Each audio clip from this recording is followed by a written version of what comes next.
Halo Tribuners, salam jumpa di Tribun Ambon hari ini edisi 14 September 2023. Selama beberapa menit ke depan, kami akan menghadirkan sejumlah informasi terupdate dari Kota Ambon dan sekitarnya.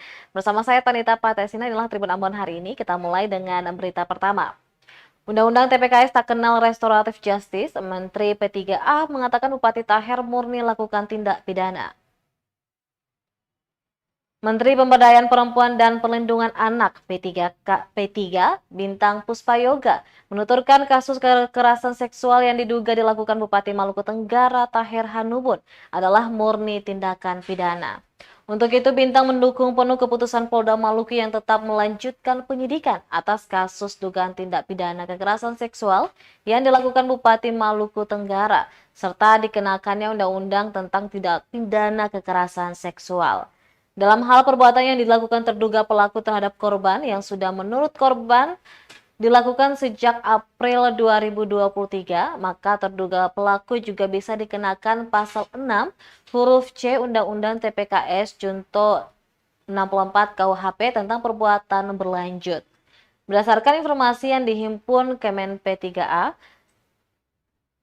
lanjut dia hasil koordinasi dengan Reskrim Polda Maluku bahwa benar pada April 2023 terjadi tindak pidana kekerasan seksual yang dilakukan oleh Bupati Maluku Tenggara terhadap korban TSA 21 tahun yang merupakan karyawan kafe.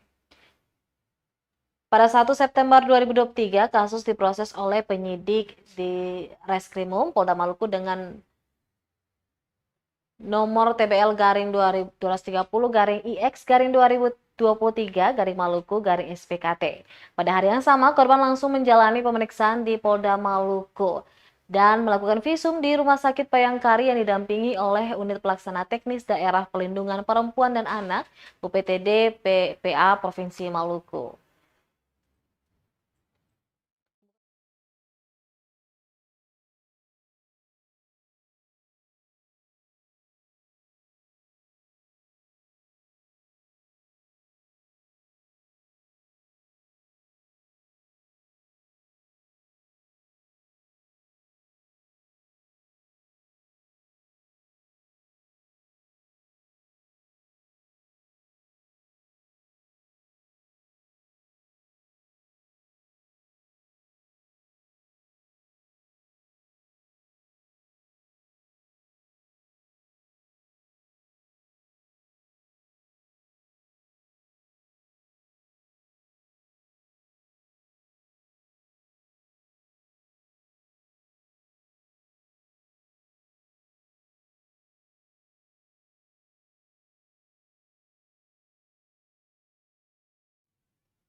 Kita beralih ke berita selanjutnya, Tribuners, angka kasus meningkat jadi bukti pemerintah kota gerak cepat menangani HIV/AIDS. Kepala Dinas Kesehatan Kota Ambon, Wendy Pelupesi, mengaku pihaknya kini gencar mendeteksi dini penularan HIV/AIDS di Kota Ambon. Melalui deteksi dini itu, sehingga angka kasus terus meningkat dan itu menjadi bukti bahwa pemerintah Kota Ambon sudah gerak cepat menangani penularan virus dimaksud. Dikatakannya langkah yang diambil saat ini untuk proses penanganan ke penderita lebih cepat, di mana dari hasil screening yang ditemui banyak yang dalam kondisi HIV, belum AIDS. Artinya jika ditemukan dalam kondisi HIV, maka ketika diberi antiretroviral atau ARV secara rutin, virus HIV tidak beralih ke AIDS.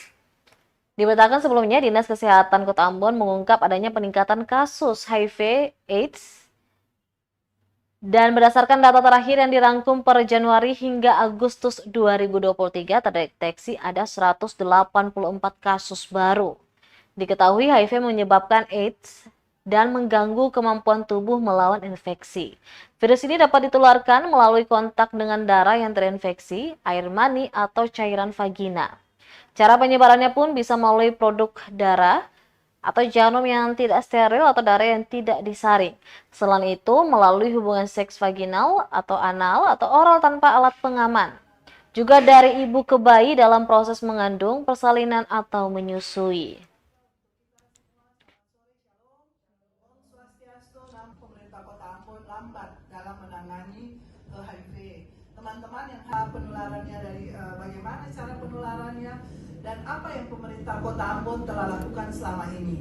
Nah, apa yang dilakukan pemerintah Kota Ambon di situ kenapa lambat? Justru pemerintah Kota Ambon itu cepat dalam menangani atau kita mengantisipasi lajunya kasus HIV di Kota Ambon. Kenapa kita cepat?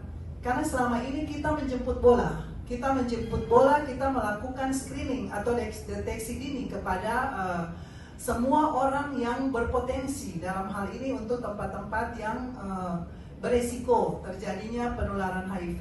Juga kami di pemerintah Kota Ambon, khususnya Dinas Kesehatan dan terkhusus ada beberapa puskesmas memang yang siap untuk melakukan pemeriksaan terhadap orang yang ingin memeriksakan apakah menderita wabah.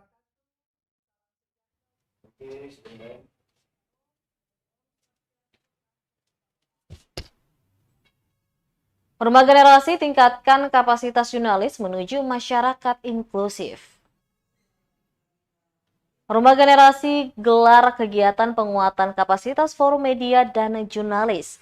Hal itu sebagai upaya mengedukasi masyarakat Indonesia menuju masyarakat yang inklusif. Kegiatan yang berkolaborasi dengan Bursa Pengetahuan Kawasan Timur Indonesia atau BAKTI diikuti oleh belasan media, baik online, cetak, dan televisi. Koordinator Program Inklusi Rumah Generasi, Jamie Talakua mengatakan, gender equality, disability, dan sosial adalah 3 perspektif mengenai isu inklusif. Segala pemberitaan media pun diharapkan mengandung unsur-unsur inklusi. Selain itu, kedepannya Rumah Generasi akan berupaya memfasilitasi pertemuan lanjutan dengan melibatkan pimpinan redaksi untuk secara bersama mengawal hal tersebut. Sementara itu, Direktur Yayasan Bakti Muhammad Yusran Laitupa mengatakan sekarang adalah era inklusif sehingga semua pihak terlibat dalam proses pembangunan yang membawa manfaat bagi semua orang. Lanjutnya, jurnalis berperan utama dalam mengedukasi masyarakat karena mampu menjangkau masyarakat lebih luas. Jalan yang kira-kira moderat itu bisa kelihatan jam waktunya masih panjang, tapi sangat penting ya, sebab ini berkaitan dengan publikasi dan juga edukasi kepada siapapun ya, masyarakat maupun pihak lain. Dan ini penting sebab bicara soal inklusi kita diperhadapkan dengan perspektif yang mesti sesuai ya, perspektif GEC, gender equality, disability and social inclusion ya. Jadi dipastikan dalam segala proses pemberitaan maupun publikasi media itu kita berharap kita sudah mengedepankan unsur-unsur atau hal-hal yang berkaitan dengan prinsip-prinsip inklusif. pilihan untuk memperkuat kapasitas jurnalisme yang inklusif itu penting sekali untuk mengedukasi masyarakat dan mendukung pemerintah untuk bikin isu inklusif ini dipahami oleh kalangan luas, bukan cuma oleh pemerintah saja, tapi juga oleh masyarakat, semua kalangan. Nah itu teman-teman jurnalis itu jadi media yang luar biasa untuk menjangkau lebih banyak pihak yang lebih luas. Jadi itu sekarang hub penting untuk diperkuat supaya teman-teman jurnalis itu paham betul tentang isu inklusifnya.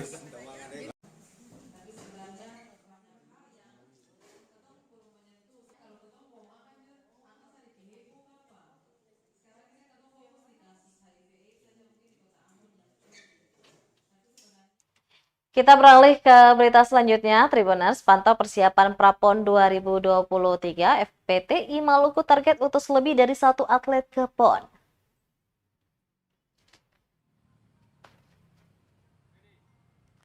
PON 2023 kan berapa?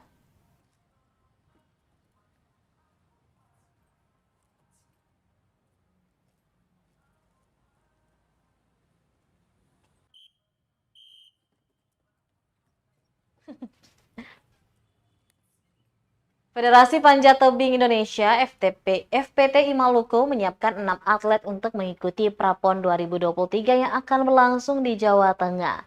Hal ini disampaikan Ketua FPTI Maluku Rofiq Akbar Afifuddin saat diwawancarai tribuambon.com di ruang kerjanya Kamis 14 September 2023. Kata dia, sebenarnya KONI hanya mengutus 4 atlet di nomor speed dan lead, tetapi FPTI merasa punya potensi dan SDM di nomor boulder, makanya ditambah 2 atlet. Afifudin menargetkan lebih dari 1 yang akan berlaga di PON Sumatera Utara pada tahun 2024 mendatang. Maka porsi latihan dan pemantapan ditingkatkan sejak dini. Ia menerangkan pemantauan latihan atlet terus ditingkatkan mulai dari ketahanan, kecepatan, teknik, dan teori semuanya berjalan cukup baik. Akan tetapi ada beberapa hal yang perlu diperbaiki sekaligus dimatangkan secara serius, seperti kecepatan yang awalnya 16, sekarang mencapai 10, bahkan menyentuh 7 dan 8. Data dihimpun, Prapon 2023 akan berlangsung di Semarang, Jawa Tengah pada bulan Oktober mendatang.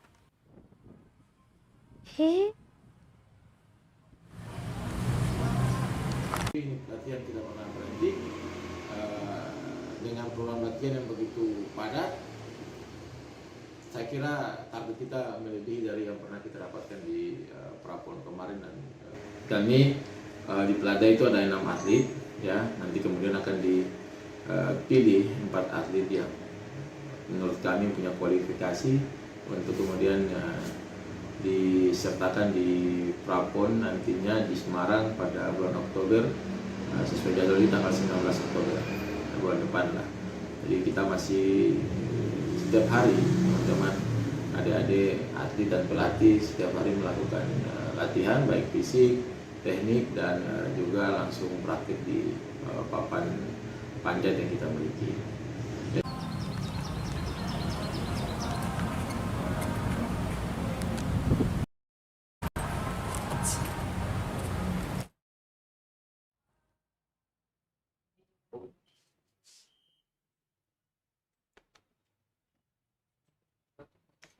Jelang senja, mandi Husafara ditutup para petuah dan raja negeri Hitu.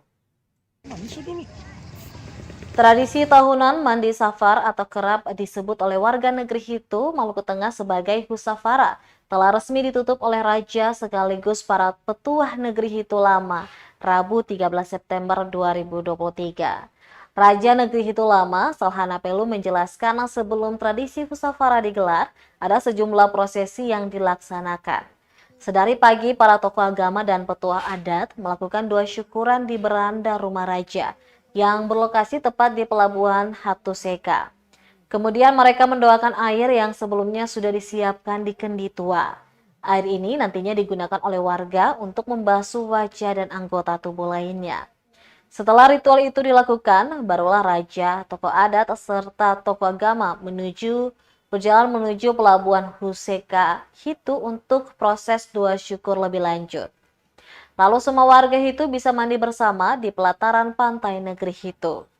Mandi safar berlangsung hingga sore hari, dan sebelum matahari terbenam, para tetua adat dan juga raja menutup pelaksanaan tradisi tolak bala itu. Adapun makna tradisi mandi safar sendiri sebagai bentuk dari merefleksikan peristiwa yang pernah dialami Nabi Muhammad beserta kaumnya. Yang mana saat itu Rasul mendapatkan cobaan atau bala dari Allah berupa wabah penyakit sehingga kemudian Rasul berhasil dari ujian tersebut. Dia pun berharap pada Husafara 2023 ini bisa melindungi warga Hitu dari wabah yang melanda.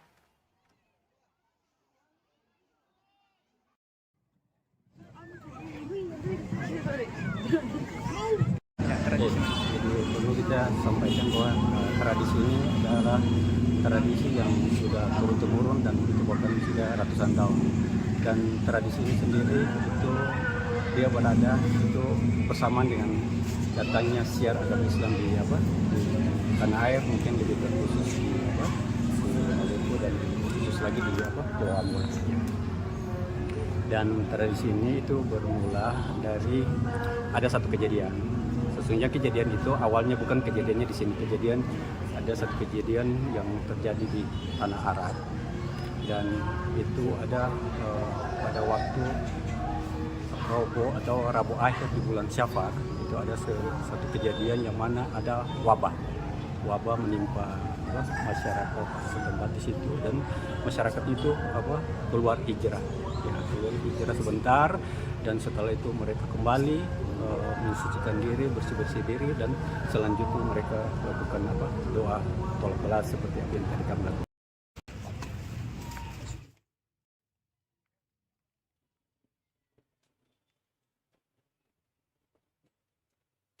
Baik Tribuners, demikianlah Tribun Ambon hari ini edisi 14 September 2023. Saya Tanita Patisina beserta kru yang bertugas undur diri. Sampai jumpa lagi dan amata.